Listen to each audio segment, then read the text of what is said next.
നമസ്കാരം. Raf talk ഫുട്ബോളിലേക്ക് അവർക്കും സ്വാഗതം. ലയണൽ മെസ്സിയും അർജന്റീൻ ദേശീയ ടീമും കേരളത്തിൽ വന്ന് അന്താരാഷ്ട്ര സൗഹൃദ മത്സരങ്ങൾ കളിക്കും എന്ന് പ്രഖ്യാപിച്ചത് കേരള സ്പോർട്സ് മിനിസ്റ്റർ തന്നെയായിരുന്നു. നിങ്ങൾക്ക് ഓർമ്മയുണ്ടാവും കാര്യങ്ങളൊക്കെ. അതിനുവേണ്ടി മിനിസ്റ്ററും സംഘവും സ്പെയിനിൽ പോയി അർജന്റീൻ ഫുട്ബോൾ പ്രതിനിധികളെ കണ്ടിട്ടുമുണ്ടായിരുന്നു. പിന്നെ നമ്മൾ കേട്ടുകൊണ്ടിരുന്ന വാർത്ത ഇതാ ഒക്ടോബറിൽ അർജന്റീന വരും, നവംബറിൽ വരും, ഇങ്ങനെയൊക്കെ കേട്ടുകൊണ്ടേയിരുന്നു. HSBCയുടെ ഒരു സ്റ്റേറ്റ്മെൻറ്റുമായി ബന്ധപ്പെട്ട് വീണ്ടും അത് സജീവമായിട്ട് ചർച്ച ചെയ്യുകയും ചെയ്തു. ഏതായാലും ഇപ്പോൾ അതുമായി ബന്ധപ്പെട്ട പുതിയ വിവരങ്ങൾ പുറത്തു വരുന്നുണ്ട്. പുറത്തുവിട്ടിരിക്കുന്നത് ദി ന്യൂ ഇന്ത്യൻ എക്സ്പ്രസ് ആണ്. അപ്പോൾ ഇന്ത്യൻ എക്സ്പ്രസിൻ്റെ റിപ്പോർട്ട് സോഴ്സാക്കി വെച്ചിട്ടാണ് നമ്മൾ ഈ വീഡിയോ അവതരിപ്പിക്കുന്നത്. ഇന്ത്യൻ എക്സ്പ്രസ്സിൽ പറയുന്ന വിവരങ്ങളാണ് നമ്മളിതിൽ അവതരിപ്പിക്കുന്നത്. സ്പോർട്സ് കീയുടെയും മറ്റു മാധ്യമങ്ങളൊക്കെ ഇത് റിപ്പോർട്ട് ചെയ്തിട്ടുണ്ട്. അപ്പോൾ നോക്കാം നമുക്ക് എന്താണ് പറയുന്നത് എന്ന്.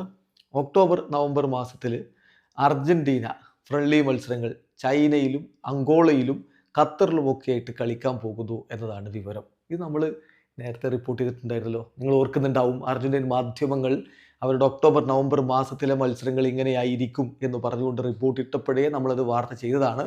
അപ്പോൾ കേരളത്തിലേക്ക് വരില്ലേ എന്ന ചോദ്യം നമ്മൾ ആ വീഡിയോയുടെ കൂടെ ചോദിച്ചിരുന്നു. നിങ്ങൾക്കറിയാവുന്ന പോലെ സെപ്റ്റംബർ മാസം വരെ അർജന്റീനയ്ക്ക് വേൾഡ് കപ്പ് ക്വാളിഫയർ മത്സരങ്ങളുണ്ട്. പിന്നെ ഫ്രീ ഉള്ളത് ഒക്ടോബർ നവംബർ ഇൻ്റർനാഷണൽ സ്ലോട്ടുകളാണ്, ഫിഫ ഡേറ്റുകളാണ്. വരികയാണെങ്കിൽ ആ സമയത്ത് വരണം.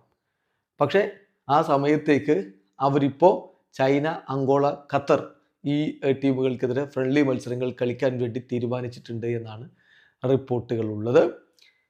ഏതായാലും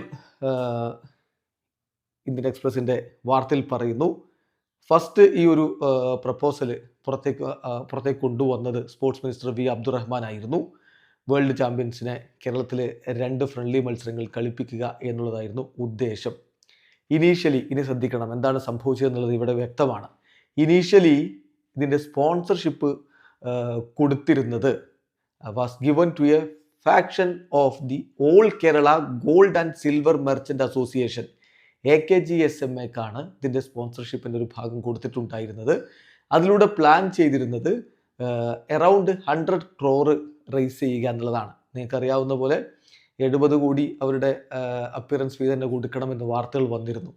സോ ഈ 100 crore റേസ് ചെയ്യേണ്ടത് ത്രൂ സെയിൽസ് വയാ ദെയർ ഒലപ്പോ ആപ്പ്. അപ്പോൾ അതിലൂടെയുള്ള ആ ആപ്പിലൂടെയുള്ള സെയിൽസിലൂടെ ഈ 100 crore റേസ് ചെയ്യാനായിരുന്നു പദ്ധതി ഇട്ടിരുന്നത് എന്നാണ് ഇന്ത്യൻ എക്സ്പ്രസിൻ്റെ വാർത്തയിൽ പറയുന്നത്.